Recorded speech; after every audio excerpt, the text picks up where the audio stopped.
Hello, everyone. Welcome back to another episode of Wrestle Tea with me, Sam Leterna. Today, I have none other than MLW's own, the AirPod God, Richard Holliday. Hello. Welcome. Hello. How are you today? I am very, very well. Thank you so much for arranging time in your busy schedule to have an interview with me. Not a problem. There's been a mass amount of interviews that I've done this week, but I wanted to make sure that I did reserve an adequate amount of time to do yours. Well, thank you. Thank you. One thing I do have to get started with, I think we have to clear the air. I like tea. You like coffee. So I don't know how this is going to work. Yeah, it's weird. I don't. That's weird. That's an odd thing. What's the appeal of coffee to you? For me, I don't like the crash. I like green tea, stuff like that, because you still get all of the caffeine without the crash. So what's the appeal for you? Coffee to me is much more than the liquid itself and the effects that it gives you. For me, it's an experience, and it's almost like a culture in a sense. And I truly do believe that coffee does bring people together in the sense that think of the amount of local coffee shops that there are. There's really no local tea shops. I have seen one, actually. I did stumble into a local tea shop when I was doing a show in New Jersey once. It was very weird. They were doing tea time. I left immediately. Okay. but coffee to me, it's like a culture. It's an experience, and I love going to local coffee shops whenever I travel. That's a really neat way for me to learn the country and to learn different areas. And I love the taste. I love the ways that you can concoct it. I love espresso as well. Coffee and espresso are very different, and people seem to jumble them together, but they're very different. And there's just so much that goes into it. And tea is just weird. Tea is, I'm not a tea guy at all. But with tea, you can kind of personalize it, like my mom makes her own tea at home and she just puts a bunch of different stuff in it, like things that you could never really put into coffee. But I do respect the coffee hustle. I used to work at an Italian restaurant and the coffee there was just out of this world. I'd always get like a little macchiato with oat milk. So good. Love almond oat milk. I'm an oat milk guy too, which is crazy. I don't do dairy at all. So anytime I get like a latte or a cortado, cappuccino, whatever the case may be, oat is number one, almond is number two, coconut's number three. Coconut has a very thin consistency. It doesn't really blend well with the art of a latte. So there's a lot that goes into it. I can talk coffee all day long. Well, I'm glad that you're educating those who are viewing my channel on your love of coffee and, the little nuances that go into being a coffee aficionado, if you would call yourself that. I would call you a coffee kind of sore. There's a few different terms that can be jumbled in there, but it's all the same. I love it all much the same. Well, you're obviously a man of standards, right? For sure. I've noticed from your not only love of coffee, but the couple of times that I have met you in person, you've always had a suit on. And I found that to be striking. I don't know if it was always just, because you happen to be at TV, or if that's like a precedent that you've set for yourself. So tell me a little bit about that, because you seem like you are a sharp-dressed man. Well, I appreciate that.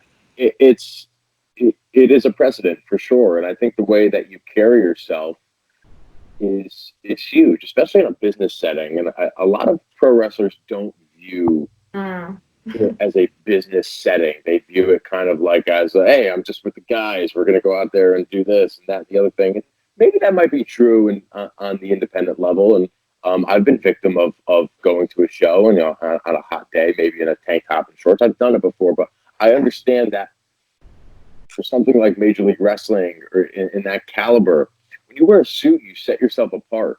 You look different. And that was a custom suit that I had on. And it was specific for Richard Holliday. And it's, I went out of my way to get something like that because that's a statement. A suit's a statement. And you can dress up a suit and you do complete shirt and tie. You can dress it down, go open collar, or, maybe do a blazer and slack combination. As long as you kind of dress in a sense of, hey, this is a business. I'm a businessman. What we do in the, out on the stage is a little bit different, but back here, I'm a complete professional, and I've always viewed myself that way, and that's the best way I think to be viewed and to be noticed, and to set yourself apart a little bit, and it goes a long way. I think it certainly has for me. And you were trained by Paul Roma, right? Kind of old school guy, old school mentality in a totally good way, right? So Yeah, did yeah. he kind of instill that in you too? Like you always want to look good when you go to a show, look like a professional? Really funny story about that is one time I did a interview for a local television program. Right, it was like when I was first starting out, Mm-hmm. and it was like a local TV thing, and it was a pro wrestling interview show.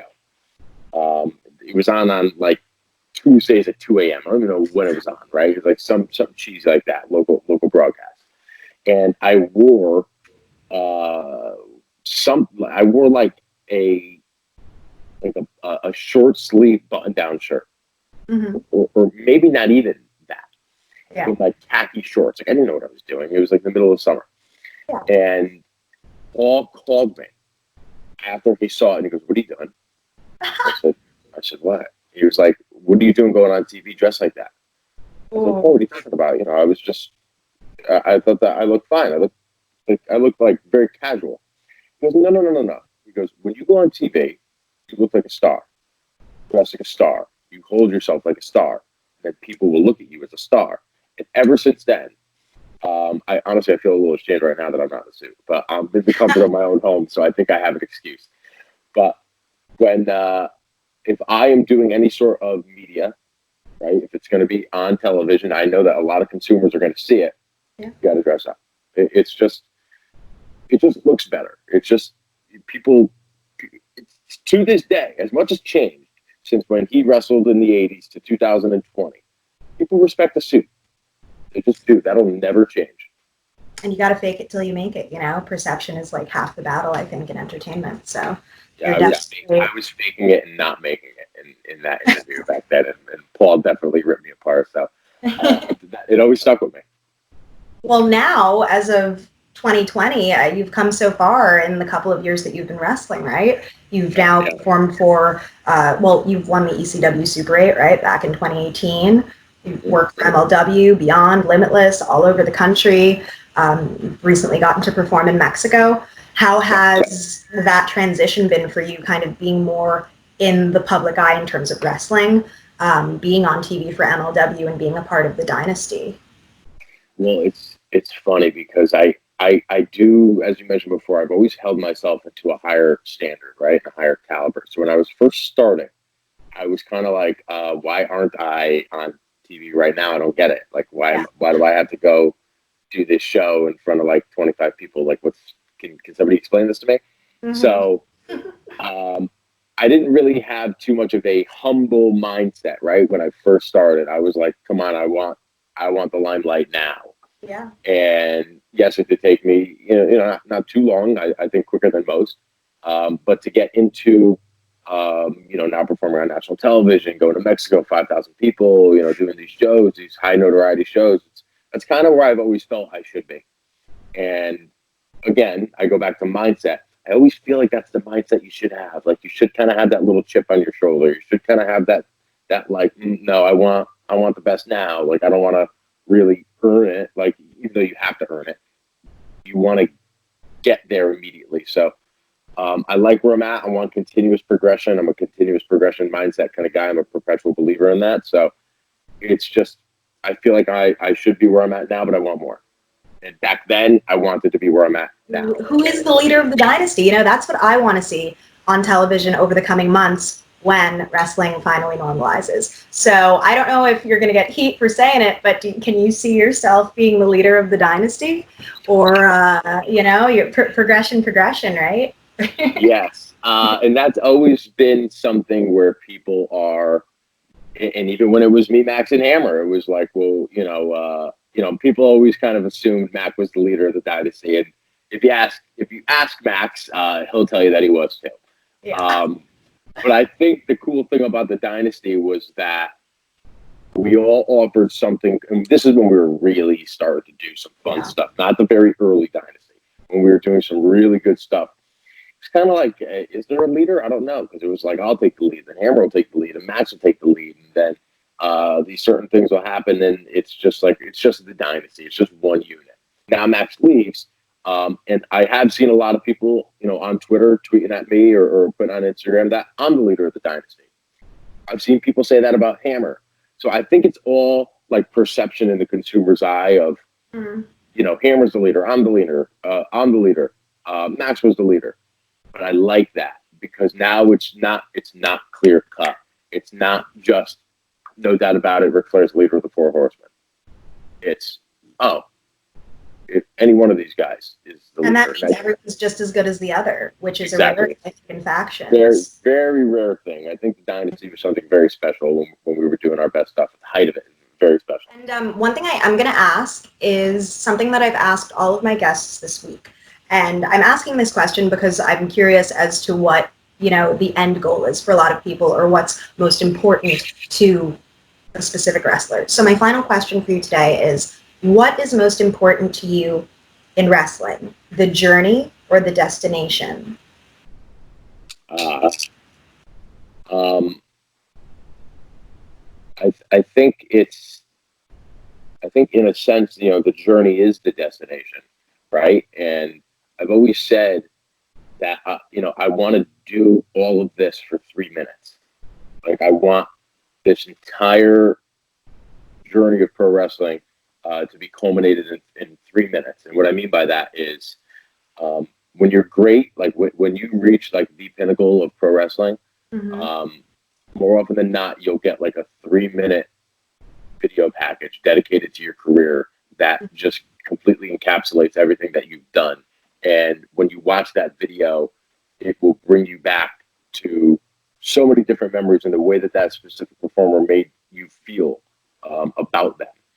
And they had to do this entire career for that 3-minute video package at the end. And I think that's ultimately what I want. I just want to be synonymous with professional wrestling, and whether it's with MLW or wherever it may be, just being synonymous. And then when it's all said and done, to have some younger, wrestler watch, or some young consumer watch, and feel how I made them feel, however long my career is, that's the ultimate goal. Awesome. Well, I'm glad to hear that everyone has a similar answer. The journey matters, not just the destination. I guess the destination insinuates like, wanting to be successful and make money, maybe. I'm not saying you don't want to do that, but some people are in it more for the money than the journey, the arduous journey of being on the road and kind of paying dues, right? And looking back and being able to be proud of, the body of work that you've produced. For sure. I mean, but I think I'd be remiss without saying, and I don't think enough people say this, I'm very much in this for the money. It is, I hate when people will shy away from saying that. You can make a lot of money in professional wrestling. Yeah.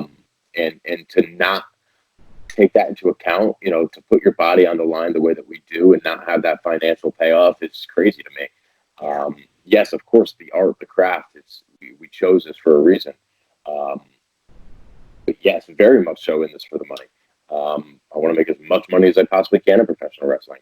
I wish more people would say that. I feel like they're scared to say that.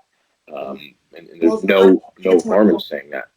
Yeah, like making 30, to go wrestle in a backyard match in like Wyoming. I don't know, because they love it. It's each their own. But yeah, I have no problem being open, saying, "Oh, yeah, I'm in this for the money, for sure. I'm also in this because I love it." Yeah, the two are synonymous. Very synonymous. So I hope I'm the first to ever say that.